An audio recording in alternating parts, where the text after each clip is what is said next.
Welcome everyone to today's hobby tips. So today's hobby tips is more of an answer to a question. So I was asked recently by my good friend Greg. Hey Greg, how do I make quick and easy chips? So he's seen me make chips on tanks before using chip and medium and gantries and things like that for Necromunda, and I have done a video on it before in the past. I really do like my chip and medium, but sometimes I just feel like adding something after I've painted the tank. So sometimes the thought kind of goes out the window. And how do I go about this? Well, it's pretty simple. So I never chuck anything away. I am terrible, really am. So I have loads of old sponges from some Games Workshop blister packs over many years. And I'll just tear a piece of that off. And if you wanted to do this to a miniature, maybe you want something fairly tiny. I've got something fairly robust because I'm doing it on a tank, but you may want to do it with some tweezers. But for this video, I'm doing it for a tank. So a nice, fairly robust chunk. And I'm going to use some Rhinox hide from Citadel, the Games Workshop. And I think it's a lovely rich brown. It's got some orangey reddy tones to it, so it should look fairly rusty. So the idea of this is the paint is chipped off, there is rust forming underneath, and there'll probably be a nice rusty dribble as well. So I will get a sponge and I will apply some of this to a tile and just dab it so you still have a little bit on the sponge, so that kind of level of moistness. Yep, moistness. And I'm just going to dab it on places like this. So nice sharp edges that have been beaten and battered, just like that. A little bit there maybe. A bit more on the tank there. Just like that.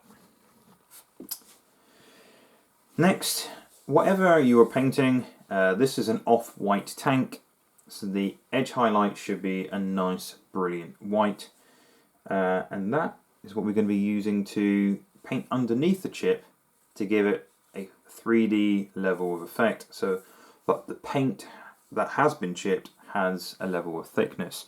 Now, I'm not talking about the very thin levels of paint that we have on our miniatures. I'm talking about this tank is a real tank, honestly. And it's in the 41st millennium, and I'm sure there's several thick coats of probably lead-based paint. So we want to give that illusion, so we want to give it a nice thick depth. So I'll get my lovely bright brilliant white, apply it to my wet palette I'm using at the time. A nice tidy little brush, so 00. Let's see if we can get underneath these chips, just underneath, and give it some depth. So it's more stippling, more of like a spongy effect to match, funnily enough, the spongy patterns. So probably no straight lines.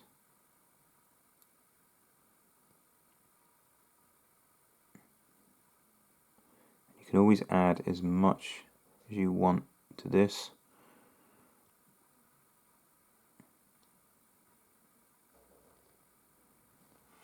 On a nice rounded surface like that, you could do a straight line there, I suppose.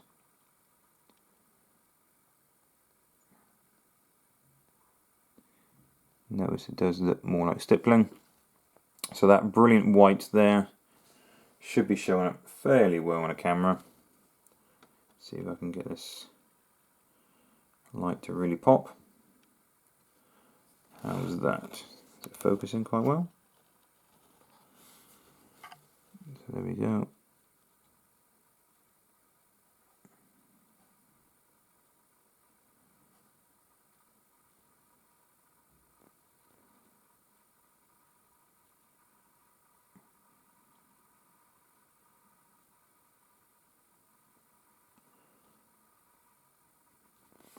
So that should look like there is a bit of depth to it. Let's try that. In the surrounding areas. Just like that. Okay. And then once that is dry, this is the optional piece. For how long do you think this tank's been here? If you think it's been here a long time, and it's been rainy, and there's rust running out from these chipped rusted sections, then it adds another layer to the depth. So at the moment you've got your base tank colour, then you've got the chipped, so it's slightly lower down, and the thickness of the paint indicates that. And then you'll have some rust streaks running over the top. So I am personally going to do it because A, I think it's fun, and I'm a little bit addicted to this by AK, which is the rust streaks effect. And also I've done it on the upper pieces, some orangey, rusty streaks in the past. So this isn't quite so orangey, and this is not water-based, so bear that in mind. So I'm just going to use the inside of the cap here, get it on my fine brush. Now I'm going to start running it down and teasing it off of these pieces.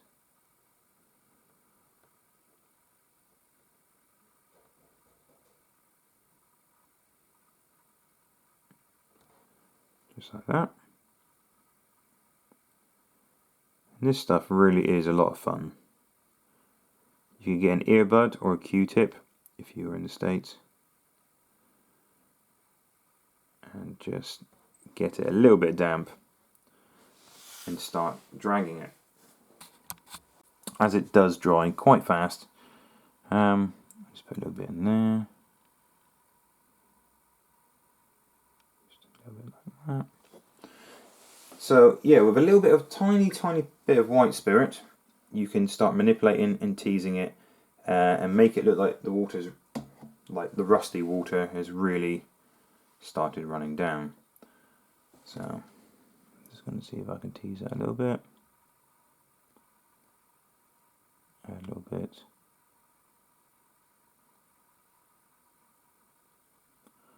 More of a stain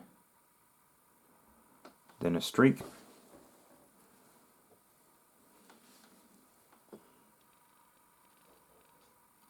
And then there's the Q-tip. Remember, gravity. We'll probably try dragging the rusted water down.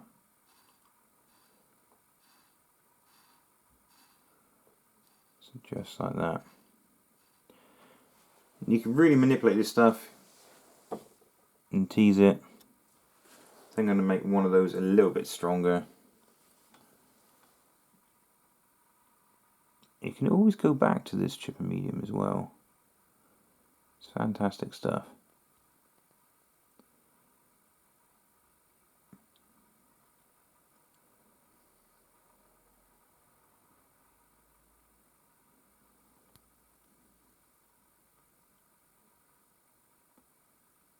Nice big run on that one.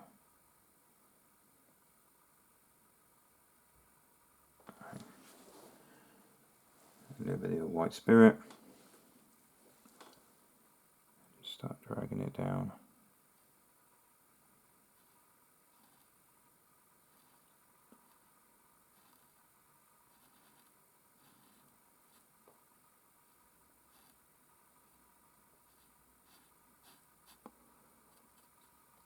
So the water drop doesn't just end, it teases out.